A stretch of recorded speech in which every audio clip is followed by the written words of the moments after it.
State-of-the-art research. Industry-driven skilling.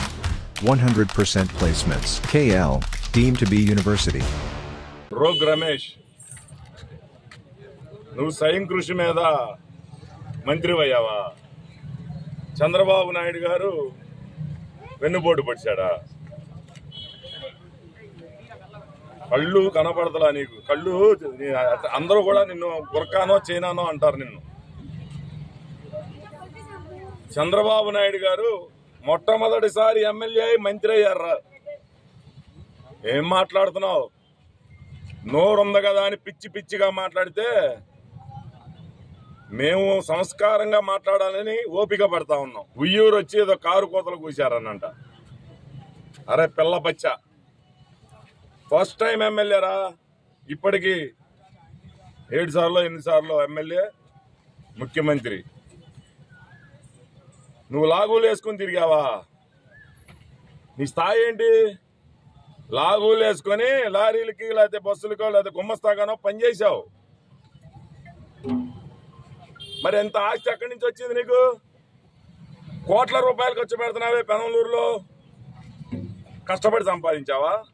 పరిశ్రమలు పెట్టావా? కార్మికులకు ఉపాధి కల్పించావా? లేకపోతే ఎక్కడి నుంచి వచ్చినాయి నీకు ఆస్తులు? మైలవరంలో ఎమ్మెల్యే అయ్యావు, ఏం చేశావు? దోచుకుని ప్రజలు చీకొడితే రాజశేఖర్ రెడ్డి కాళ్ళు పట్టుకుంటే తీసుకెళ్లి పెడనేశారు, లేకపోతే క్యారేజీలు మోస్తేనో. పెడల్లో ప్రజలు ఉమ్మేస్తున్నారు మొహాన. ఏం మాట్లాడుతున్నావు? సారథికి కత్తిపోటు పొడిచారా? సారథి గారిని నూజివీడు పంపించి గెలిపిస్తున్నారా?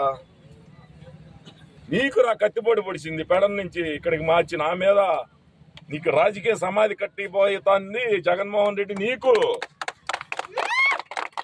బీసీ గారు పార్థసారథి గారికి కాదు, నీకురా. మీ జగన్మోహన్ రెడ్డి సమాధి కట్టబోతా ఉంది. మీ వాళ్ళనే అడగరా బాబు. ఇక్కడికి రాగానేనంట ప్రజల గుండెల్లో స్థానం ఇచ్చారంట. నీకు దోచుకున్న డబ్బు ఉంది. నీ డబ్బుని కక్కించడానికి నీ చుట్టూతా అందరూ కూడా కోటరీ వేశారు.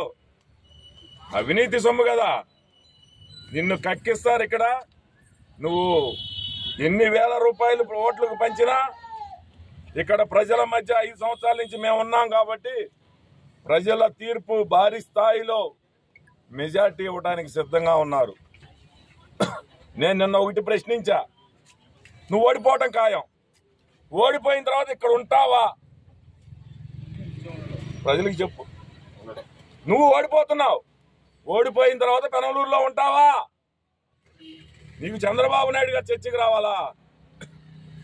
పెడంలో నీ వలన దెబ్బతిన్న కుటుంబాలు, నీ బంధువులు, మైలవరంలో నీ వలన మోసపోయిన వాళ్ళు, నీ వలన మోసపోయిన కాంట్రాక్టర్లు, వాళ్ళు చాలరా బచ్చాగా నీ మీద చర్చకి.